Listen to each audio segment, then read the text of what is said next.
I'm Rod, welcome to my channel. Today I am listening to the Beatles and they will be performing Maxwell's Silver Hammer.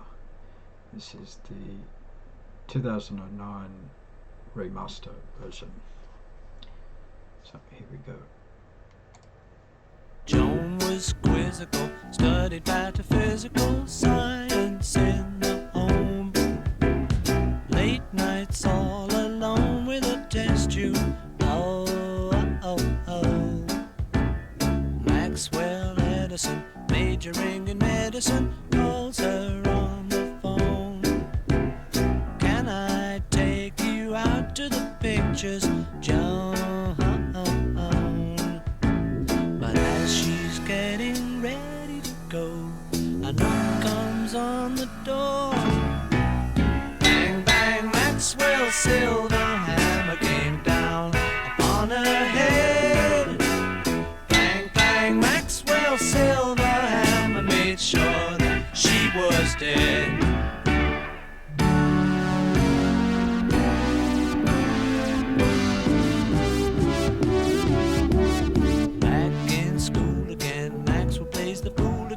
Teacher gets annoyed, wishing to avoid an unpleasant scene.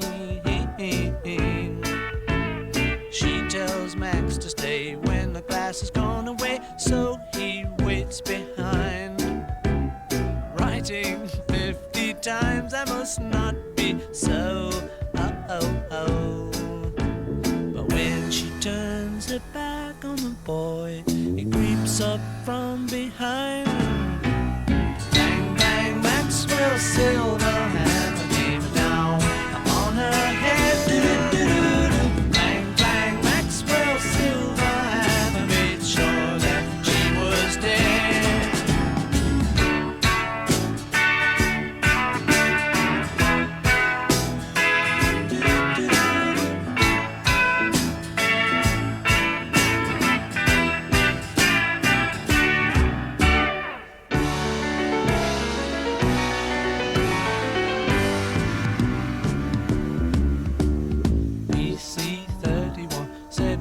A dirty one, Maxwell stands alone, painting testimonial pictures. Oh.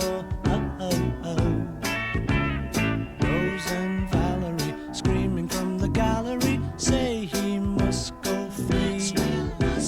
The judge does not agree and he tells them so. But as the words are leaving his lips, a noise comes from behind. Bang, bang, Maxwell's silver hammer came down upon his head. Bang, bang, Maxwell's silver hammer made sure that he was dead.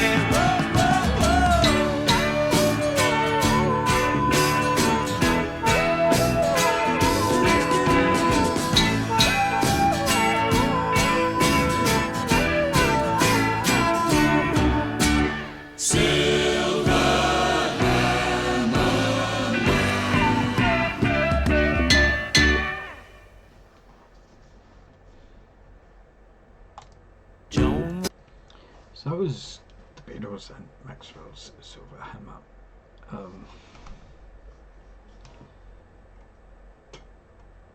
For me, and I'm not really a Beatles fan, so I don't know that many of their songs. There's some that I like and some that I don't. This song would be somewhere in the middle. I think they've got better songs.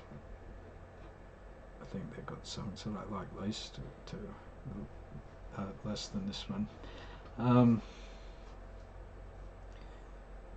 There's kind of lots of controversy around this song from what I can gather. Part of it's who played what instruments, which was the same as another Beatles song, so that might be a common theme, that there's disagreement about who played what instruments in the studio. From all accounts, this was not a happy session. I think pretty much all the members of the Beatles have since said that it was not an enjoyable recording session. And I think maybe Paul's the only one who likes this song. And the others, it might have been slightly tainted because of the bad experience recording it. I did read John Lennon said something along the lines of it was just another one of Paul's granny songs. I think to John, Paul wrote a few of what he called granny songs.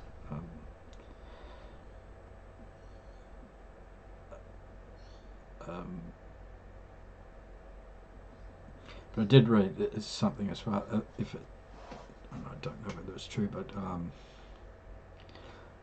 John thought it was just a silly song and Paul treated it too seriously, and he should have loosened up and just treated it as a silly song. But he felt that Paul had written this silly song and then was taking it way too seriously. But John didn't even contribute to this song in the studio.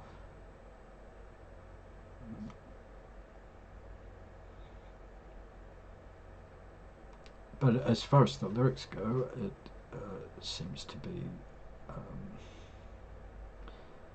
well, it's about a medical student, Maxwell Edison, who commits murders with a hammer. The lyrics are kind of, I guess they're dark, but it's about a guy who goes around killing people with a hammer, but the music is kind of upbeat, and the singing, the lyrics are kind of humorous, and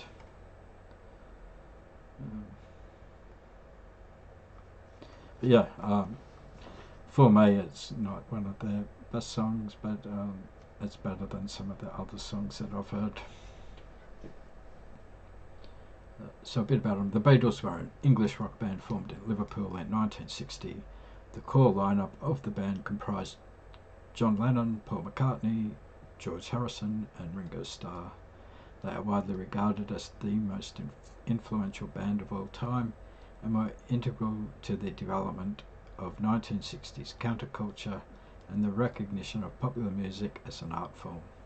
Rooted in skiffle, beat and 1950s rock and roll, their sound incorporated elements of classical music and traditional pop in innovative ways. The band also explored music styles ranging from folk and Indian music to psychedelia and hard rock. As pioneers in recording, songwriting and artistic presentation, the Beatles revolutionized many aspects of the music industry and were often publicized as leaders of the era's youth and sociocultural movements. Abbey Road is their 11th studio album, released on 26th of September 1969 by Apple Records. It is the last album the group recorded, although Let It Be from 1970 was the last album completed before the band's breakup in April 1970. Maxwell's Hammer is track 3, written by Paul McCartney and credited to Lennon McCartney, which I believe pretty much all their songs were. It didn't matter which one or whether it was both of them writing them. Maxwell's Silver Hammer, McCartney's first song on the album, was first performed by the Beatles during the Let It Be sessions, as seen in the film. He wrote the song after the group's trip to India in 1968 and wanted to record it for the White Album, but it was rejected by the others as too complicated. And we had Paul McCartney on lead and harmony vocals, bass, acoustic guitar, synthesizer, George Harrison on harmony vocals and electric guitar, Ringo Starr on harmony vocals, drums and anvil, George Martin piano, Hammond organ. The Beatles' road manager Mal Evans played the anvil during the band's Get Back sessions in January 1969, but most sources state Starr played it during the sessions for Abbey Road, but this has been disputed as well. From what I've seen, there's a lot of people disputing who played what on Beatles songs. I don't know, it seems like maybe nobody took any kind of records, but clearly different people have at least different memories of what happened in those recording sessions. But I did think that anvil was a good addition to that song. So I hope you enjoyed the video. If you did and you'd like to support the channel, the best way to do that is by liking, subscribing and commenting. It all helps. And I hope to see you on another video soon. Thanks for watching.